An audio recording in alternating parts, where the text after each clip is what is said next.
Welcome to How to Start Up, the podcast that dives into real stories behind startups, side hustles, and self-made successes. I'm your host, Juliet Fallowfield, founder of the B Corp PR and podcasting consultancy, Fallowfield of Mason. And today's guest is a force to be reckoned with. Jamila Brown is an American-German powerhouse who moved to London at 21, and after being told her life was over when she became a single mum at 24, proved everyone wrong. From running Soho House's global ESG program to discovering her knack for freelancing during a sabbatical, while pregnant again, Jamila's journey to founding her own impact agency is anything but linear, and that's exactly why it's inspiring.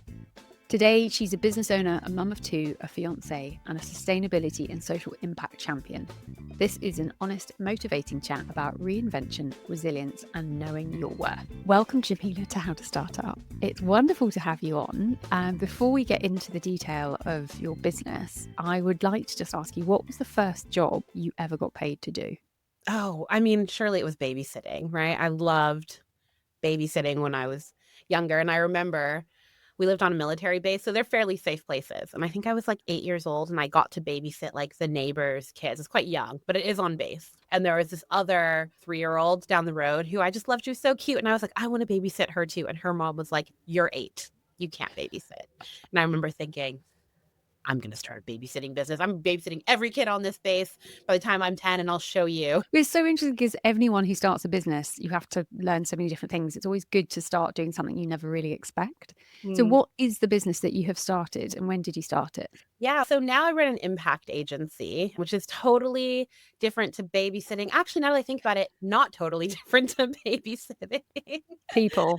They all involve people. That's it, right? And my impact agency, it supports businesses, brands, but also like individuals in a weird way who are on their journey to being a more sustainable or socially impactful entity, and using your platform and leveraging your power in whatever shape that is, right? Like your individual power or your business power to just do good in the world and make the future that you want be better. Well, going back to those early years, because I know that you worked in bars and you were doing marketing and events and then working your way up through Soho House Group. What did those early hustle years teach you about people and persistence, which we all know is a very necessary thing to have? Yeah. I might go back a little bit further if that's okay. So I should like caveat all this again. I grew up on military bases, which are totally different worlds to like the real world. I didn't realize that while I was on them, but it's like a bubble, right? And everybody's exactly the same there. Like we all go to the same school. We all have the same healthcare. We all live in the same housing. All of our parents do the same job. There's no entrepreneurs or anything like that.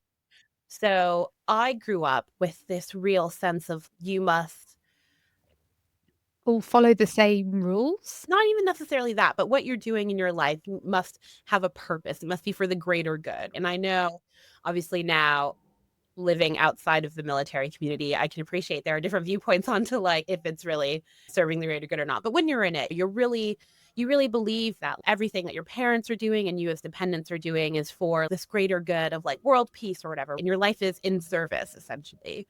And when I then went to uni, and then after that, started living my real life in London off base, as I like to call it, I always had this sense of, I'm here working in a bar, but we're just getting people drunk. What are we doing to make things better? Like, and I was always trying to find the service or the purpose in everything I was doing.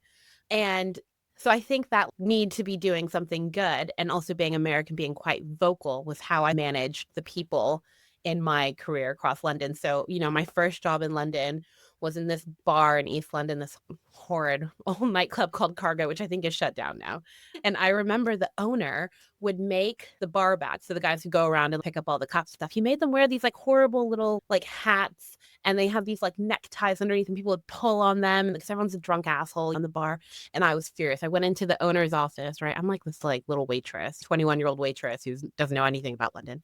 I went into his office and I said, this is not okay. You can't have these poor guys running around here getting their heads pulled back. And if you don't, I think I said to him, if you don't get rid of these hats, you should know that every American in London gets given a lawyer, and I will contact mine. Again, Americans are very litigious, right? I will contact mine and I will tell them there are human rights violations happening here. And this is not okay. And he was like, calm down. We'll get rid of the hats, crazy girl. But I think I've always had this real fire for things to be better for people. And I've always been really empowered to speak up about it. And so that is how I've made my way through my career, was never being afraid to speak up for what I thought was right. And being vocal has made me visible. And that, I think, has helped me with my hustle, if you get what I mean. Did you know this about yourself then, or is it something you've learned in retrospective years, or you've learned retrospectively? I don't think I knew it then, but I think I can see how if I did, I could have fine-tuned that blunt object a bit better to be even more impactful and even more successful in getting my message and my goals across for the things I was doing. It's so important to know yourself if you're going to start a business, of knowing how you tick and what gives you job satisfaction. For me, that's been the biggest learning curve, I think. So it's so interesting that you've observed yourself and you've seen that sort of string come through all of your different roles. You're in the right job because you're leaning into it the most, I imagine, helping other people find their purpose.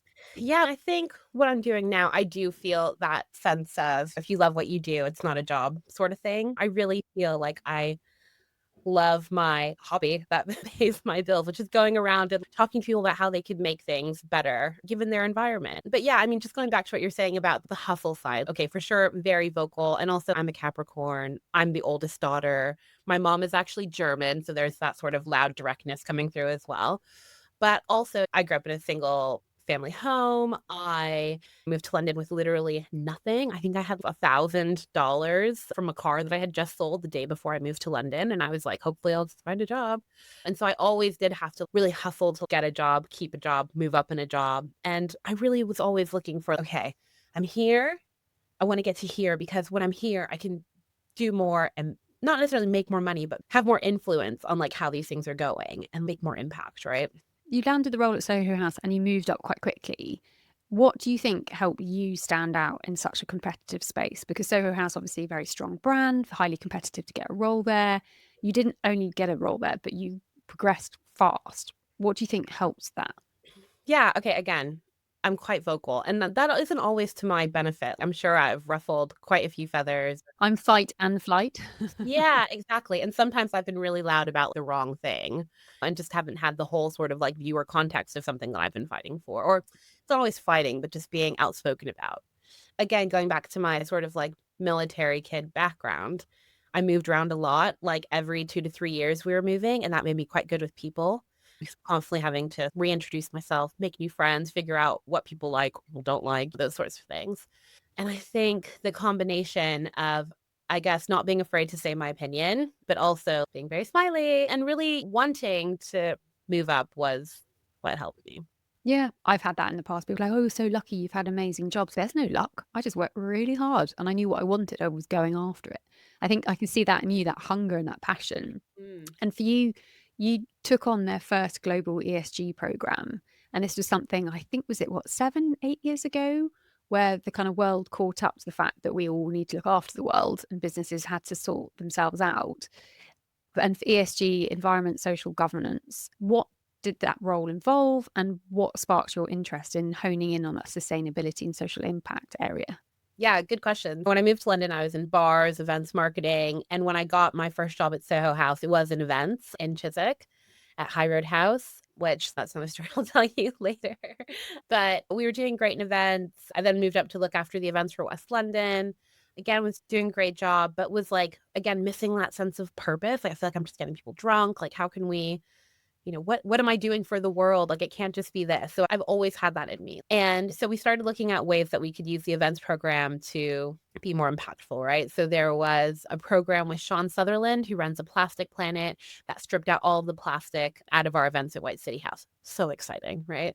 This amazing girl who still works at Soho House now, she's director of ESG, Min Shrimpton, started this mentorship program at White City House because where it's located, Hammersmith and Fulham Borough, it's the largest wealth disparity in a borough across the UK, definitely London. And I started seeing all these ways that people were using the platform of Soho House to, one, be more impactful, but two, also leverage that trend-setting factor of Soho House to influence other people to follow suit.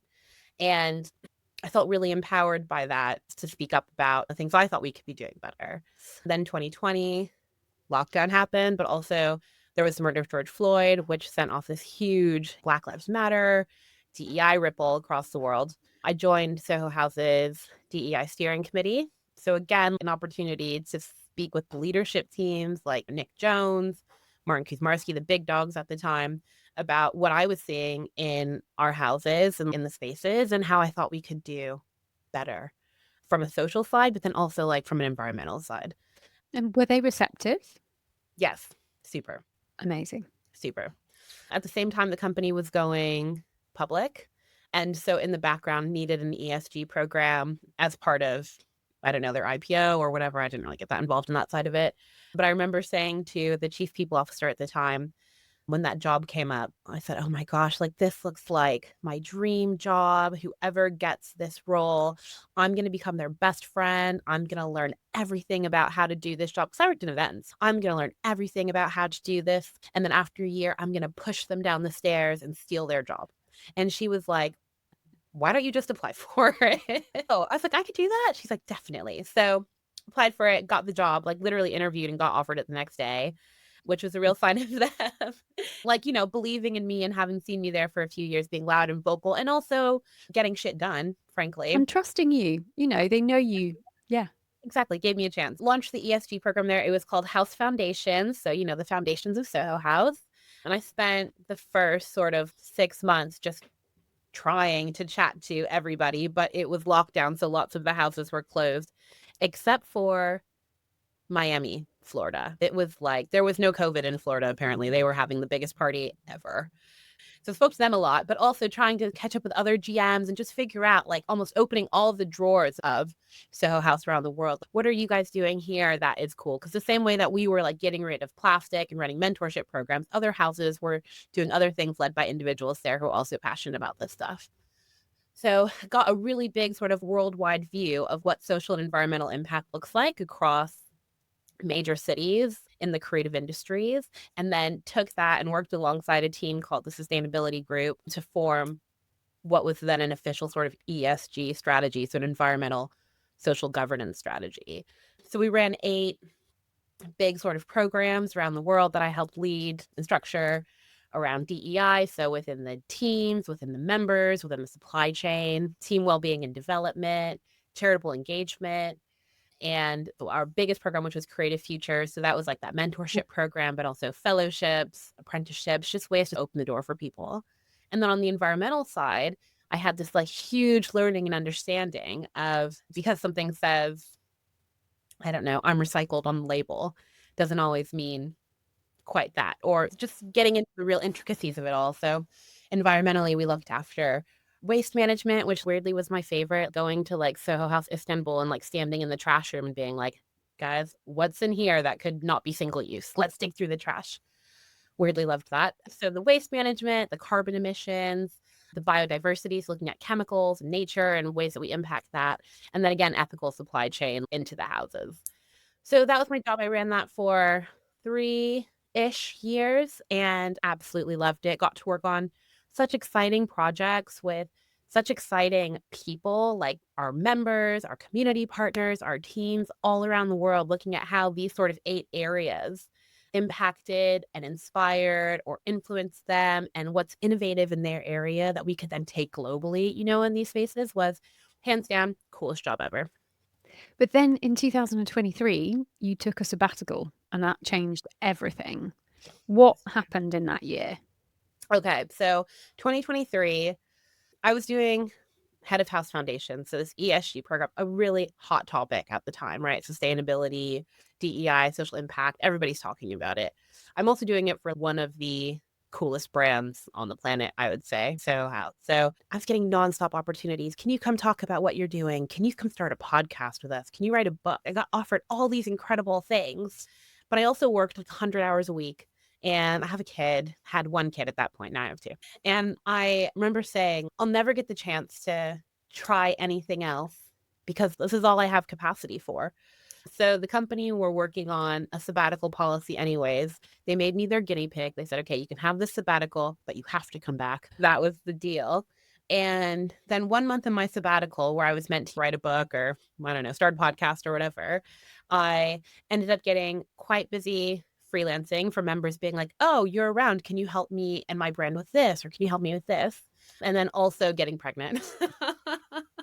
So by the time my sabbatical was ending, which was, I think I started in April and I was supposed to be back at work in September. So it was like a nice long summer. By the time it ended, I was 4 or 5 months pregnant and I was working on all these really cool projects. So in a weird way, kind of the same stuff I was already doing at Soho House, just more on my terms and a bit different. So instead of like working to find a cool, diverse owned, sustainable shoe partner for the staff shoe at Soho House, I was like working with this shoe brand to figure out how they can make their shoes even better for people and better for the planet and how they could use their platform. And I just thought it was such a cool way to be on both sides of it.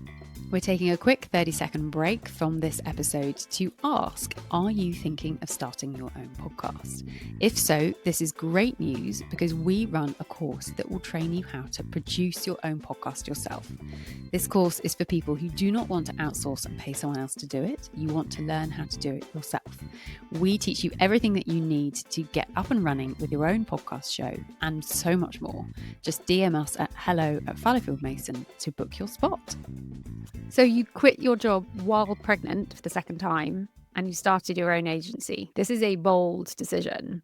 Yeah, so did not go back to work while I was pregnant. Literally, it was like, I'm throwing away a mat leave package here that I have worked a long time to earn. And I didn't have a mat leave package with my first kid. So this was like the holy grail for me. Threw it away. How did you make that decision and what were your first steps in making that decision? Because I was pushed into self-employment because I was made redundant and felt like I didn't have a choice. In hindsight, I probably could have got another job. But people who are sitting on that salary, share schemes, pensions, paid holiday, maternity packages, what would you advise them to do if they're thinking of walking away from that package? Okay, think real hard about it because I will say the thing that pushed me to it is I spoke to my accountant. And I was like, let's just really run the numbers here because I'm making great money freelancing. I was actually making more than my salary was, but it's different in that there's no benefits, it's not guaranteed, etc. Right? Yeah, you have to put time against winning the business as well as doing the work. Yeah, exactly. I'm on some great projects. I've got some great retainers, but I'm having a baby in February and then I'm going to want to take some time off. If I'm keep going at this rate till February, can I afford to pay myself a maternity leave? Which we figured out I could. We also talked about like what other options are available to you when you're self-employed when it comes to maternity pay. So you're still eligible for SMP, which is not much, right? But it really took getting somebody who's an expert in this to sit down and figure out what this really means if I'm like throwing away a mat leave package and a career at a super cool company. Real terms, real money. Because a lot of people say you just don't want to spend time worrying about anything, and worrying about money is the worst thing. So if you can save yourself that pain and future-proof your cash flow, it sounds very sensible. Yeah. Get to know numbers, sit with an accountant, know the lay of the land. Again, I'm a Capricorn, love an Excel sheet, love a plan. So I made a plan and I spoke to my partner about it and ultimately was like, look, we can do this. And what we'll get in return, rather than just being my own boss or whatever, is while I was freelancing on sabbatical, my older daughter, this is the first time in her life, my life, that I was able to take her to school at the same time as all the other moms. She didn't have to go to breakfast club and pick her up when school finished. I could never do that when I was working full time. Like she was always the first kid at breakfast club at 8 in the morning, the last kid picked up at the end of the day. And I realized how special it was for me to be able to have the option to drop her off and pick her up at normal time if I wanted to. I'm not saying I do it every day. I definitely don't. But the fact that it's not that anyone at Soho House was ever like harsh or anything, but there's no what's the word stigma of leaving early to get your kid or anything. It's all totally on my terms was probably the thing that was worth more than the actual money to me at the end of the day was that freedom of my own time and my own ability to do what I want with my kids. Well, this is it. You work harder than you'll ever work for anyone else, but you work on your terms in the hours that you want to work. And it's, for me, it's that I get to be a grown up. I get to choose how I run my day. Right. And if I'm going to work that hard, I may as well do it for myself. But it's so funny. There's so many people like, oh, you get unlimited annual leave and you can always be on holiday. I'm like, are you joking? Like the boundaries around this is very different. I kind of miss the old days of get up, commute, sit in an office, leave, come home, and BlackBerry pre-iPhone, almost pre-email. I started my career. And you had the boundary. You go to work, you do that, and you come home, and it's very obvious. Whereas now you could be on a walk on a Sunday and suddenly be thinking about strategy for something. You're like, no, switch it off. But with that comes the freedom and autonomy of choosing your hours. And your daughter, your eldest child, would have been so grateful, especially if there's another baby coming, for you to have that bonding time with both of them. It's so special. Yeah. No, it was 100% the right decision. And so I had Ivy in February of 2020, no, March of 2024. And I took sort of 6 months off. But honestly, by 6 weeks, I was like, I want to get back to work a little bit, not fully.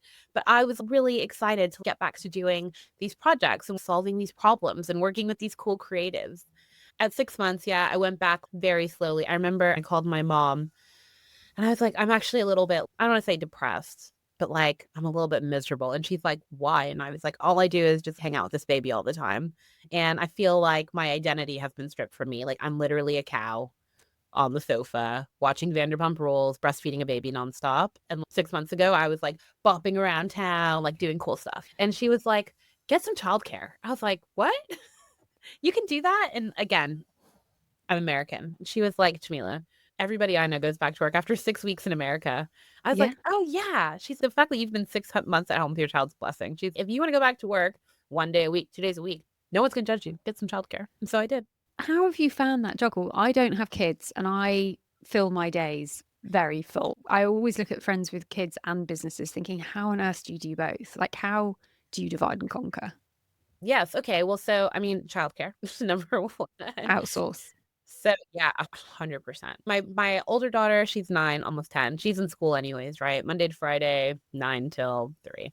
The baby, she goes to a childminder 3 days a week. So those 3 days, Monday, Tuesday, Thursday, from 9 to 3, are my sacred, like, get shit done time. And I figured this out when I was 25 and had Ellie. You get a lot more done when you know you only have 3 hours to do it, right? So I've gotten a lot more productive than I used to be.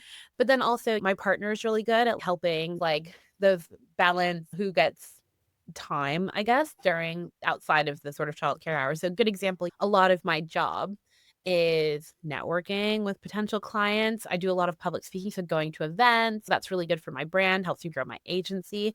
And those don't always happen between 9 to 3, Monday, Tuesday, Thursday, unfortunately. So there is this balance of, okay, John's also a freelancer. So I think that maybe that does help. Maybe it doesn't. I don't know. But it is what it is. Okay, John, like next week, what days are you working? Because on Tuesday night, I've got to go to this event for work. It's always for work. It's not for fun, although it is quite fun to go to them. But I won't tell him that. I'm like, oh, so bored in Cornwall at this retreat for B Corps. Hate it here. But I'm like, okay, I've got to go to this. And he's actually super supportive. He's like, okay, cool. I got the kids. You go get the money. I'm like, I'm going. So there is the balance. And like, I do have a really supportive partner. And equally, I support him. Like, his hours aren't set. So we do balance between each other. Coming out of that juggernaut of Soho House, and I can relate to this because I used to work for Chanel and Burberry, brands people knew. And for you, leaving that big business behind, how did you learn to sell your own services and your own business? Were there any sort of challenges you faced around suddenly you were out at the coalface on your own? Yeah.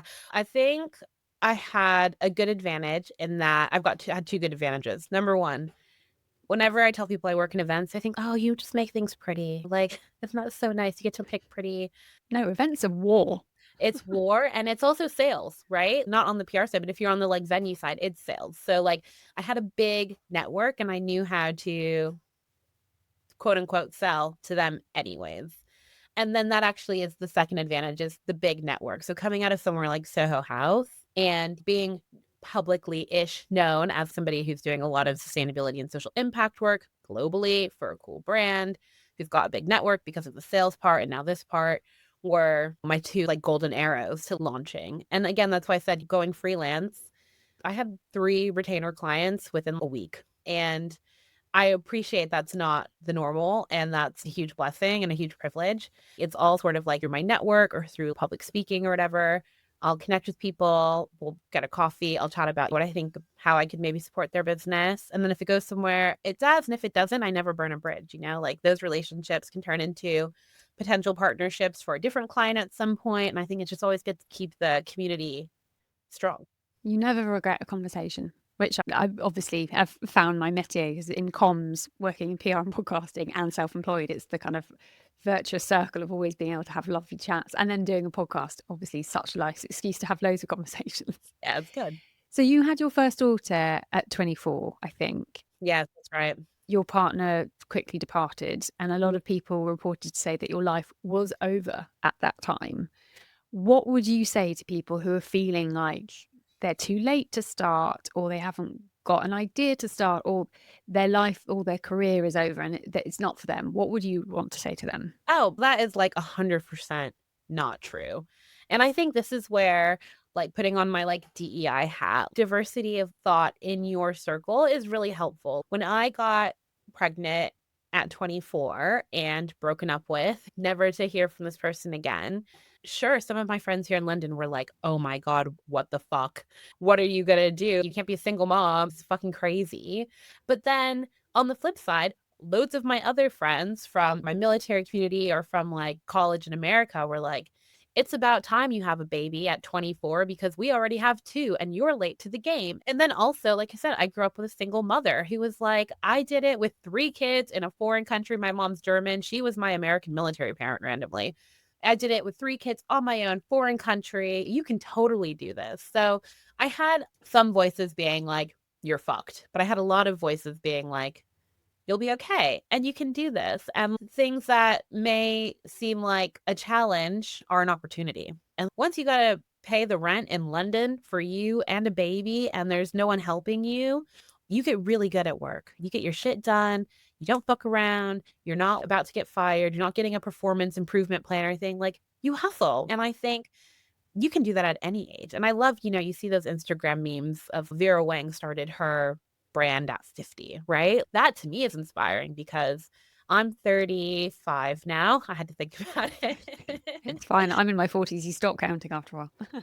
I'm like, there's still so much I can do. Fuck the Forbes 30 under 30 list. I'm going to be on the 50 under 50. I'm going to be on the 60 over 60 list. I'm going to be fucking president when I'm 85. No, I mean, I'm not. But, I can see so many different examples of things going well for people at all stages that I don't let the like, your life's over or it's too late or you can't do it ever stop me, because there are so many examples out there in the world of doing it and doing it well. Yeah. And everyone says this, you just have to start and just scratch that itch, just get going and learn as you go. I had no idea that I was going to become self-employed until the day before, and I was made redundant. And suddenly I was like, well, I've got no choice. And I thought you needed a business plan, you needed an investment. It turns out you just need good Wi-Fi and a laptop and just get going. I've got literally nothing except a smile and like an idea, and I'm about 2 years in at this point. This is it, and it's working. And I think that enthusiasm is just completely, it's so obvious, it's oozing out of you. It's so exciting. But I see a lot of people procrastinate because they don't have to start and they're thinking about it. Oh, I'm going to spend another year building the website and I need a logo and a business card. Like, you need nothing. You don't need an office. You don't need business cards. You just need an idea and some grit. And I think just go for it. So what's next for you and your agency? Yes. Okay. Well, I am potentially going to get a website. I'm really excited. So when I went accidentally freelance, I said, I made like a little Instagram reel, as you do these days, right? I did a little story and I was like, I'm not going back to Soho House, everybody. I'm starting my own thing and I'm calling it JB Impact Agency for now, but I'm going to change it at some point. And I feel like the some point is now coming. So this is a year and a half, 2 years later. I've been working with this super exciting guy up north named John Wally from Use Space. He's a creative director, brand designer, and basically met him in January and said to him, I've been thinking for 2 years about what I should call this impact agency, because I don't want it to be JB Impact Agency. I don't want it to be about me. I want it to be about all the cool people who I know and the cool things they do. Our mutual friends, Jen and Ashling from Sid Connects, or my shoe clients, or Jamal Edwards' trust, or I wanted it to be about all of us coming together to collaborate to create change. And for that reason, I don't want it to be called JB Impact Agency because it's not about me.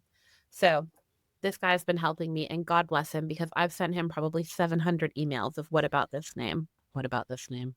What about this name? I decided I don't like this name. At one point, I was going to call it Moolah, and he was like, don't do that. And I was like, you're right. Drum roll. Drum roll. Okay. We finally got a name, and he's helping me make a website. I'm finally going to make a website. And I think what I'm going to call it, notice I'm not 100% sure. I've still said I think, but I think we're going to call it Club Vested. It's about a club of people having a vested interest in the future.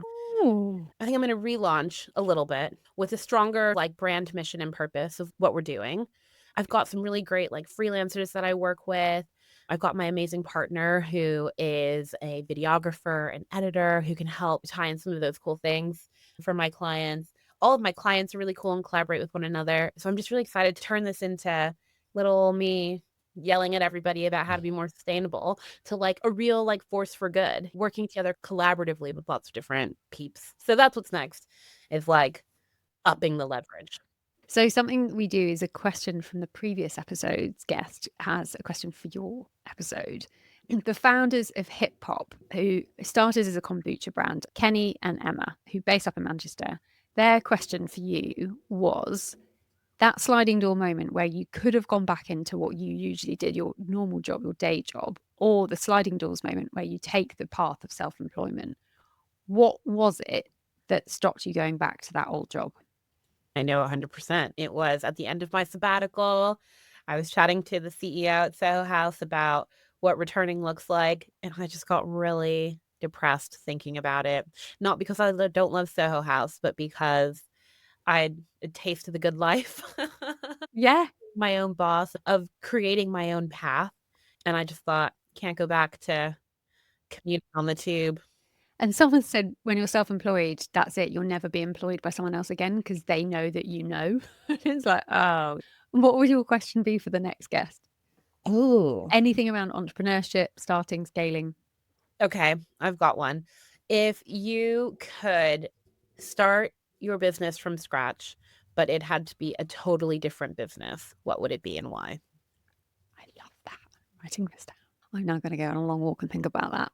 When you start one, you suddenly get 100 ideas for 100 other businesses as well. And Joe Fairley from Green and Black said this: if I just give the ideas away now, I've had enough. I've had too many. I will let you know their answer. No, I can't wait to hear. Thank you so much for joining How to Startup today. It's been wonderful chatting to you, and best of luck with everything. What are we calling it? Club Vested. Club Vested. Woo! Amazing. If you'd like to contact Jamila, you can find all of her details in the show notes, along with a recap of the advice that she has so kindly shared. And tune in next week to hear the answer to her question for our next guest, Lauren Curry, OBE, and founder of Upfront, on how to build resilience in sales.